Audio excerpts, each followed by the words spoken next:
Hi అండి, this is G V Krishnarao, G K developers. కొంతమంది friends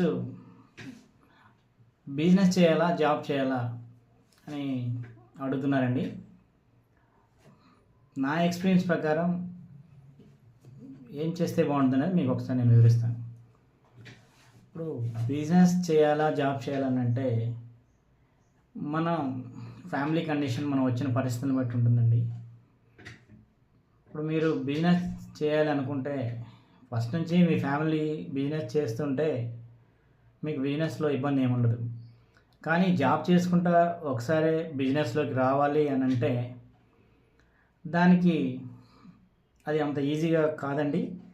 దానికి కొన్ని మనం స్కిల్స్ నేర్చుకోవాల్సి ఉంటుంది. జాబ్లో ఉన్న కంఫర్ట్నెస్ మీకు బిజినెస్లో ఉండదు.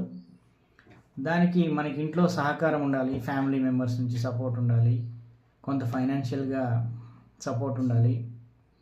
అప్పుడు మనం బిజినెస్లో రాణించడానికి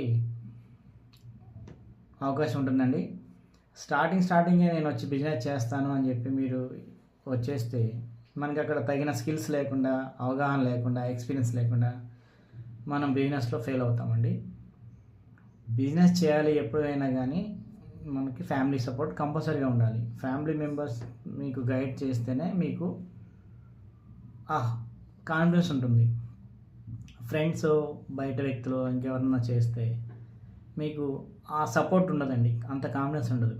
కాబట్టి మీరు ఒకసారి జాబ్లో నుంచి బిజినెస్ రావాలి అనుకున్నప్పుడు ఒకసారి ఈ విషయాన్ని మీ ఫ్యామిలీ మెంబర్స్తో చర్చించండి. ఏంటి బిజినెస్ చేస్తే మీకు వచ్చే లాభాలు ఏంటి, జాబ్లో ఉన్నటువంటి మీకు ఇబ్బందులు ఏంటి, అసలు మీ ప్యాషన్ ఏంటి, మీరు ఎందుకు ఇలా రావాలనుకుంటున్నారు. ఎప్పుడైనా జాబ్ కంఫర్ట్గా ఉండి శాలరీ మంచిగా ఉంటే మీరు జాబ్లో కంటిన్యూ అవ్వండి. జాబ్లో ఇంకెలా గ్రో అవ్వాలో చూసుకోండి. మీకు జాబ్లో కరెక్ట్గా ప్రాపర్గా లేదు, మీరు అక్కడ మనీ ఎర్న్ చేయలేకపోతున్నారు, మీకు బిజినెస్లోకి రావాలని ఇంట్రెస్ట్ ఉంటే అప్పుడు మనకున్న ఇంట్రెస్ట్ని ఒకసారి ఫ్యామిలీ మెంబర్స్తో మాట్లాడి మీరు వాళ్ళకి కన్విన్స్ చేసుకోగలిగి దానికి తగ్గట్టుగా ఒక 1 year వరకు మనకి జాబ్ లేకపోయినా ఎలా సర్వే అవ్వాలి అనే దాన్ని మనం ఒక బ్యాకప్ పెట్టుకొని బిజినెస్లోకి వస్తే ఫ్యామిలీ సపోర్ట్ తోటి మీరు అందరూ బిజినెస్ చేస్తే బిజినెస్ ఓకే బాగుంది అనుకుంటే మీరు అలా కంటిన్యూ అవ్వచ్చు. ఇన్ కేస్ బిజినెస్ అవ్వలేదు, ఏం నిర్మమాటంగా మీరు హ్యాపీగా మళ్ళీ మీరు మీ కంఫర్ట్గా ఉన్న జాబ్లో ఉండొచ్చు, లేదా ఫర్దర్గా ఇంకేదైనా స్టెప్ తీసుకోవచ్చు.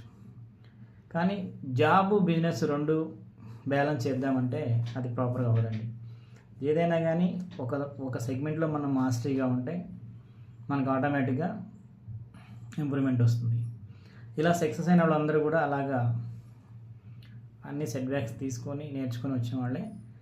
కాబట్టి ఇమీడియట్లీగా మీరు జాబ్లో నుంచి మారిపోయి బిజినెస్ చేస్తాను అనకుండా దానికి తగ్గ స్కిల్స్ నేర్చుకొని ఫ్యామిలీ మెంబర్స్ సపోర్ట్ తోటి అందరూ కలిసి నిర్ణయం తీసుకొని ప్లాన్ చేసుకుంటే మీరు బిజినెస్లో రాణించవచ్చు. Thank you very much.